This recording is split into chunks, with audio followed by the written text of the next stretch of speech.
Bonjour et bienvenue dans une nouvelle Open the Boîte. Aujourd'hui, nous allons vous parler de Monster Apocalypse. C'est un jeu de Private Airpress, souvent connu pour Horde et War Machine, mais ça c'est leur autre jeu qui est sorti récemment et qui est enfin disponible en Europe et qui est super chouette. Alors, de quoi ça parle Monster Apocalypse? Bon, vous imaginerez aisément en voyant la couverture qu'il est question de créatures titanesques. En fait, c'est un jeu de combat de robots et de kaiju. Donc c'est Pacific Rim. Voilà, Pacific Rim. Imaginez des créatures venues détruire la Terre, des robots géants qu'on leur oppose pour la défendre, et ils n'ont rien trouvé de mieux que de se mettre sur le groin au milieu de villes et au milieu des habitants, à se balancer contre les immeubles et à prendre le contrôle des principales capitales du monde. Donc voilà. Le jeu s'organise sous forme de starter. Donc aujourd'hui, on va vous présenter le starter des Destroyers. Alors dans le jeu, dans Monster Apocalypse, il y a deux allégeances. D'une part, les Destroyers qui viennent d'ailleurs pour subjuguer la Terre et la contrôler. Et en face d'eux, il y a les Protectors qui, bien évidemment, défendent notre planète. Chaque allégeance est divisée en 3 factions. Par exemple, pour les Destroyers, nous avons les World Eaters, les mangeurs, dévoreurs de monde, qui ont décidé que la planète serait leur petit déjeuner, voire leur goûter. Vous avez les servants de Cthulhu. Les servants de Cthulhu, on aura... Ce que ça peut être. Ah non, vraiment, je sais pas où ils sont allés chercher ça.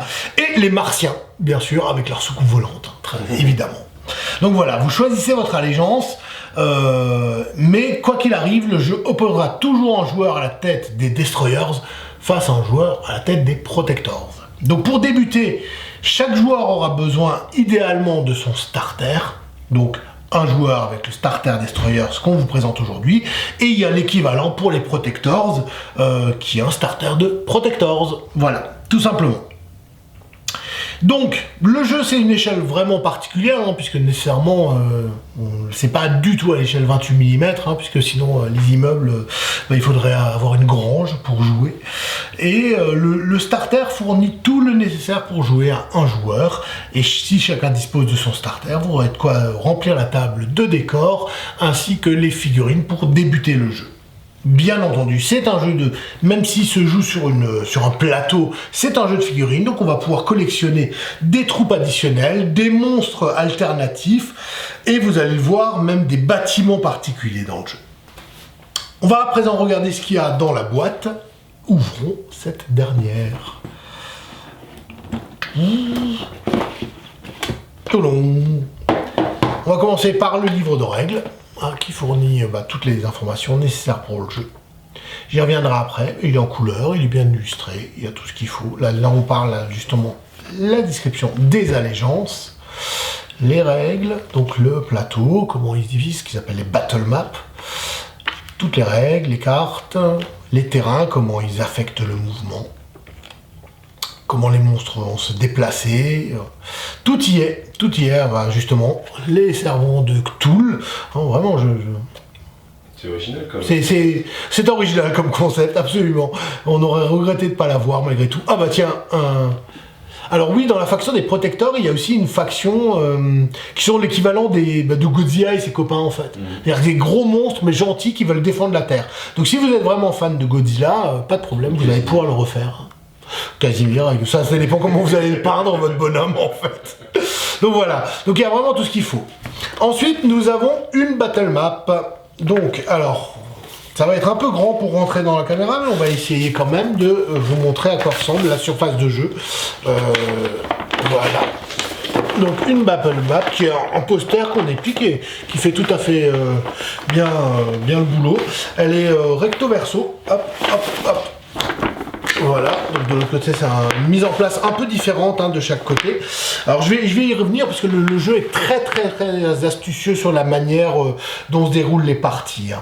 Donc voilà, donc là on a d'un côté Calamity Park et de l'autre côté Destruction Junction, non, des noms pleins de poésie, voilà. Et donc chaque joueur hein, va avoir une petite zone là qu'on voit ici qui va être sa base arrière, donc chacun va être l'un en face de l'autre. Bon, j'expliquerai un petit peu plus tard au niveau des mécanismes parce que vraiment j'ai été séduit. Vous avez des bâtiments, parce que il faut des immeubles, il faut bien des trucs à fracasser ou des obstacles sur lesquels vous allez lancer les autres monstres. Alors ils sont en carton et ils s'assemblent finalement assez facilement. Déjà, il faut ouvrir le sachet. Voilà, il y en a plusieurs. Hein. Donc, si vous avez une boîte, je sais plus, je crois qu'il y en a 6, 2, 4, 6 dedans, et donc votre camarade qui aura la force des protectors, on aura aussi 6, et voilà, donc ça se plie assez facilement. Si vous avez joué à Carnevale, vous savez à quoi ça ressemble, hein, et quel est le principe, mais voilà. On va essayer de le faire vite fait ensemble. Hop, voilà. Alors bien sûr, je pense que pour les joueurs... alors l'avantage c'est que ça se range facilement. Je pense que les miens, je vais un peu les consolider en les collant définitivement. Alors là, ça se glisse un petit peu. Voilà, il faut trouver juste la technique. Hop. Pierre Guy est plus doué pour ce genre de manipulation que je ne le suis. Mais voilà, donc... voilà, parfait, voilà. Et après, ça se referme et ça se clipse. Et voilà, et vous avez un immeuble. Il fait tout à fait le boulot. Je pense qu'une fois collé, un peu mieux, voilà. Hein, donc, voilà, vous en avez 6 comme ça, qui vont se placer sur la map qu'on a vue avant. Je vais expliquer tout ça après. On a plein de dés spéciaux. Qui sont des dés d'action, des dés de boost et des dés de power. Donc voilà, blanc, bleu et rouge. Donc il y en a largement assez pour un joueur, hein, puisque votre adversaire aura dans sa boîte l'équivalent. Des cartes, des unités. Hop, voilà. Différentes petites unités que vous allez pouvoir recruter pour soutenir votre monstre. Ainsi que la carte des bâtiments qui sont inclus dans la boîte de jeu. La boîte de jeu inclut des appartements. Voilà. Mais chaque bâtiment a ses propres règles, j'y reviendrai. Ensuite, on a des figurines. Voilà, qui sont bien protégées dans leur petit compartiment qu'on ouvre. Donc, les monstres sont en plusieurs parties et généralement, les unités sont en une seule partie. Voilà, donc vous avez des petits... Ça, c'est des unités terrestres qui accompagnent le monstre, voilà. Il y aura des gros plans en fin de vidéo. Et des socles qui sont des socles transparents. Et ça, c'est trop classe, en fait. Parce que ça va très très bien avec le jeu. Pendant qu'on joue sur les cartes. Des petites créatures absolument très mignonnes. Moi, je trouve ça très mignon. Très très chouette. Et donc là, vous... L'échelle fait que c'est très mignon. Ouais. Oui, en vrai... Des bâtiments, si tu regardes, j'aurais pas envie d'être en face. Oui, non, clairement. Donc voilà, une grosse tête de méchant. Donc c'est une résine plastique de très très bonne facture, hein, je trouve. Au toucher, en tout cas, voilà, il faudra bien la dégraisser parce que voilà. Mais je pense qu'elle n'est pas du tout cassante. Donc ça, c'est une bonne nouvelle. Et pour finir, qu'est-ce qu'on a dans la boîte? On a même 2 planches de pions. Alors ça, c'est des marqueurs de ruines qui servent lorsque les bâtiments vont être détruits, vont s'effondrer, ou quand ils sont en feu. Et oui. Et vous avez des petits marqueurs donc pour des objectifs, ainsi que le marqueur de vie de vos monstres. Voilà. On est passé un peu à côté, mais il y a aussi la carte, bien sûr, du monstre. Et la carte du monstre, elle est double face. Parce que ça, c'est la version hyper de votre monstre. Je l'expliquerai dans les règles, et c'est l'une des originalités du jeu que je trouve très très réussie. Du coup, une bande jouable, ça va être un gros monstre, voilà, quelques petites unités. Tout à fait. Un gros monstre plus quelques petites unités. Justement, il n'y a pas de budget dans ce jeu. À proprement parler, il n'y a pas de budget. Tout ce que vous avez le droit, généralement, c'est un monstre et 15 figurines individuelles au maximum. 15 figurines individuelles d'unité. Ok? Vous pouvez panacher comme vous voulez. Leur coût individuel n'a pas d'importance, mais n'a pas d'importance lors du recrutement, du début, mais va avoir de l'impact dans le jeu, en fait. Parce que plus les unités sont chères, plus elles vont être difficiles d'amener sur la table. Le principe, c'est deux monstres qui s'affrontent. On utilise indistinctement le terme monstre quand c'est énorme et que ça peut raser des immeubles. Que ça soit un kaiju, que ce soit un robot géant, ou n'importe quoi en fait. Un Cthulhu venu d'ailleurs, voilà. Donc vous choisissez votre monstre, donc votre monstre va avoir hop, le petit icône de sa faction au sein de son allégeance, et vous avez le droit à des unités de soutien qui ont bien évidemment la même faction. Vous pouvez en prendre autant que vous voulez. Ainsi que vous pouvez recruter des bâtiments. C'est vous qui pouvez choisir. Alors là, comme dit dans le jeu de base, tout le monde a des appartements. Mais par la suite, vous avez toute une gamme de bâtiments, de l'usine radioactive, en passant par le QG de défense, voire l'immeuble contaminé par un portail de Cthulhu qui mène dans des dimensions dont les noms sont imprononçables, bien évidemment. Donc voilà. Et en fait, vous allez pouvoir typer votre force, même avec les bâtiments que vous allez déployer, en fait.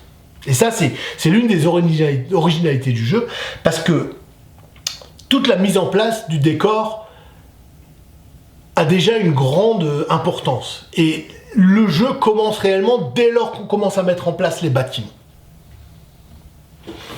Donc voilà à peu près la zone au début d'un joueur dans Monster Apocalypse. Il aura placé ses dés bleus et rouges ici, qui est dans la réserve de dés de pouvoir et de boost, tandis qu'il aura mis ses dés blancs, qu'on appelle les dés d'action, dans la zone de ses unités. Il aura déployé son monstre n'importe où en contact de son bord de table, et il va pouvoir commencer à jouer, les unités n'étant pas déployées au début du jeu. Un tour de jeu consiste à soit jouer ses unités, soit jouer son monstre, en fonction de là où se trouvent ses dés d'action. Et bien les dés d'action vont servir, dans le cas des unités et dans le cas des monstres, à faire des choses très différentes.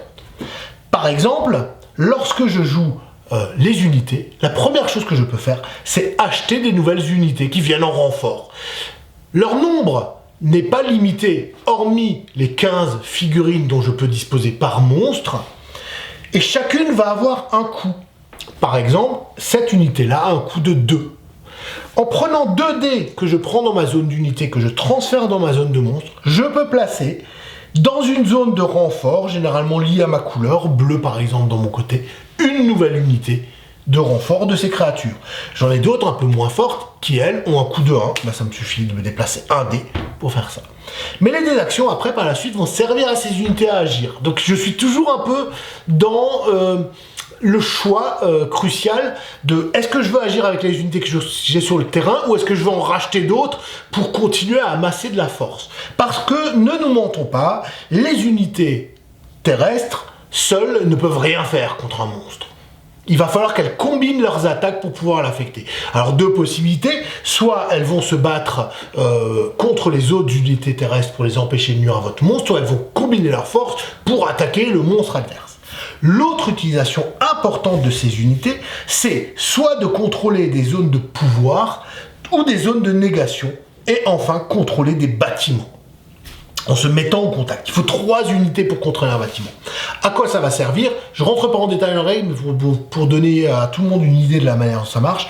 Au début de mon tour du monstre cette fois-ci, je gagnerai des dés rouges qui sont des dés de pouvoir, les meilleurs dés du jeu, en fonction des bâtiments que je contrôle et des zones de pouvoir que tiennent mes unités terrestres. Par exemple, je contrôle 2 bâtiments, j'ai une zone de pouvoir, ça me fait 3 dés. Ces 3 dés vont me servir pendant le tour du monstre à booster n'importe laquelle de ses actions.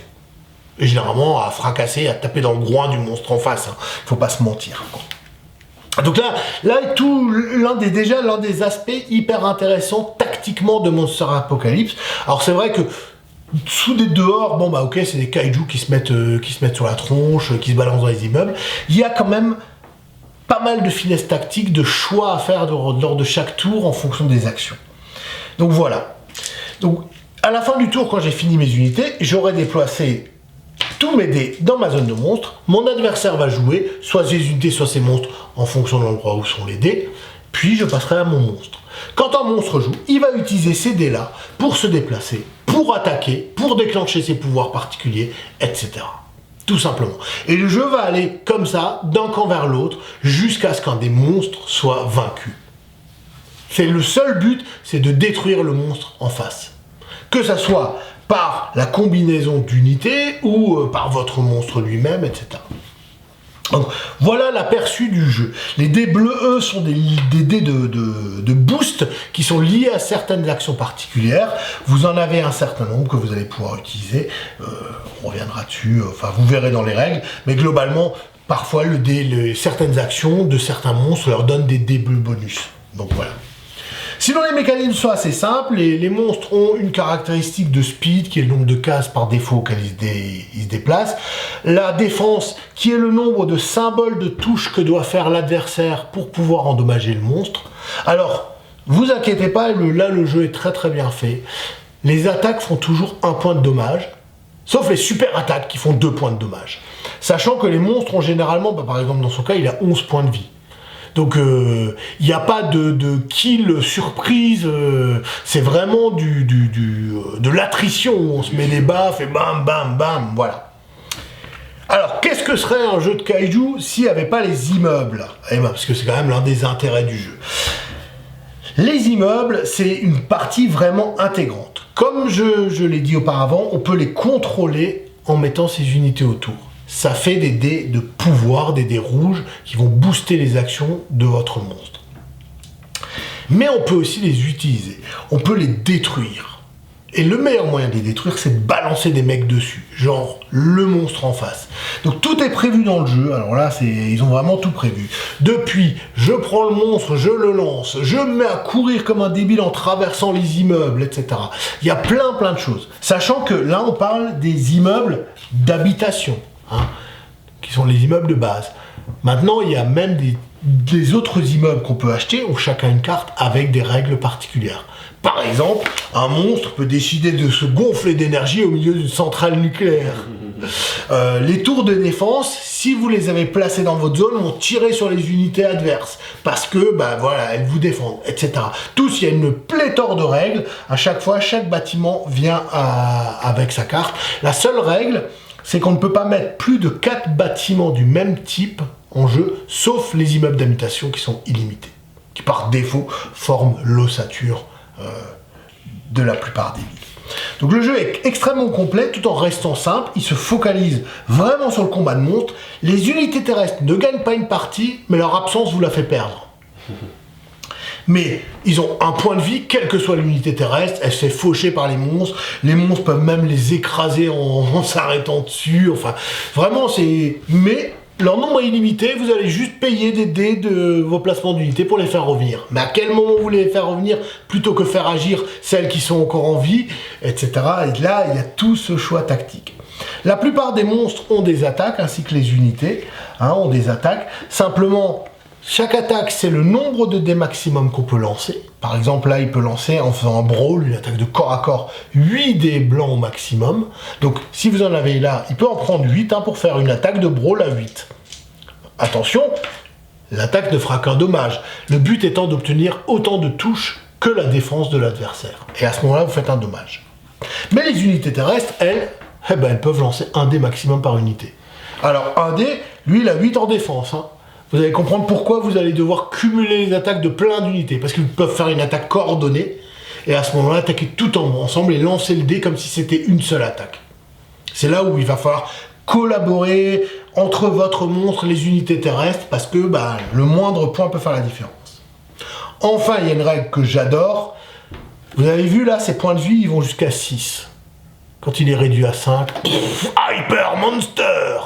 Et là, il devient encore plus vénère, il tape encore plus fort, et on retrouve vraiment l'esprit de Pacific Rim ou de tous les films de kaiju ou de tout cet univers-là, avec un monstre déchaîné qui commence vraiment à tout détruire autour de lui.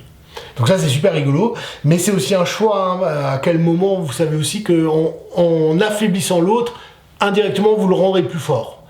Donc il va falloir bien penser au moment où vous faites passer en mode hyper, histoire que vous prolongez pas trop longtemps la partie, parce que ça lui donne quand même un certain avantage. Voilà. Donc dans le jeu, vous avez vraiment tout ce qu'il faut. C'est des starters pour un joueur, ce n'est pas un starter de joueur, je le répète. Chaque joueur aura besoin de son starter.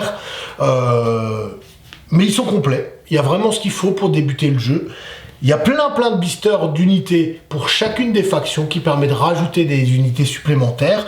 Si vous jouez après par la suite à 2 monstres, alors il ne recommande pas de jouer à plus de 2 monstres par côté, mais les 2 monstres peuvent être issus de factions différentes, ce qui est assez sympa si vous avez envie d'avoir Godzilla à côté de Goldorak, quoi, en fait. Et les bâtiments offrent en plus énormément de possibilités au jeu. Donc moi j'ai vraiment adoré. J'ai trouvé les figurines super mimi. Je pense que la peinture va être assez rapide parce que même si elles sont bien détaillées, bah voilà, ça reste des robots géants, des monstres et c'est pas trop complexe à peindre.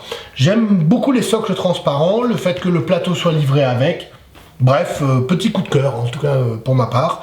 Et j'ai vraiment hâte de m'y plonger corps et âme et de défoncer tout ce qui se dressera en face de moi. Toi, t'es plutôt destructeur. Ouais, moi, la Terre, je vais en faire mon petit déjeuner. Voilà.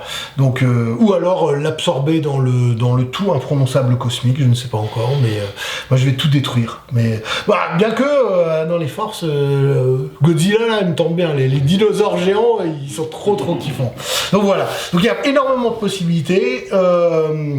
Une partie, il faut compter au début 1h30 pour une partie. Moi je pense que c'est jouable en 1h, 1h15 une fois que les gens sont bien habitués. Il n'y a pas de notion de carte. Les règles sont en anglais, mais c'est de l'anglais vraiment abordable. Les caractéristiques spéciales, il n'y en a pas des masses. Les règles spéciales, il y en a quelques-unes, mais vous n'allez pas avoir 40 cartes devant vous. Vous allez avoir 4 cartes, donc avec les règles à connaître, donc c'est pas très compliqué.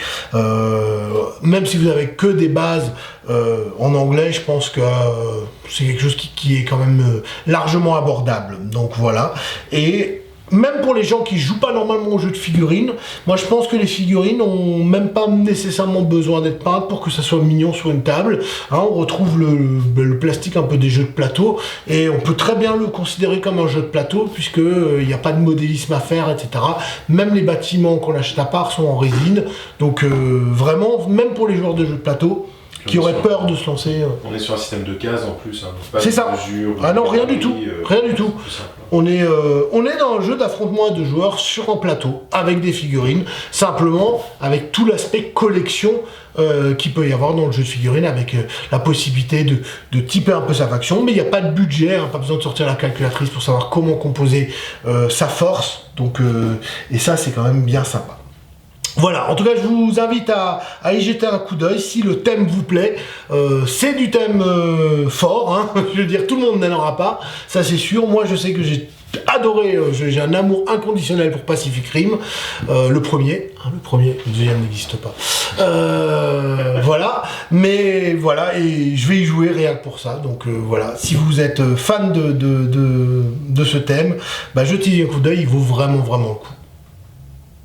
Et ben voilà, c'est tout pour Monster Apocalypse, le jeu de destruction de villes dans la joie et la bonne humeur, et je vous dis à bientôt pour une prochaine vidéo.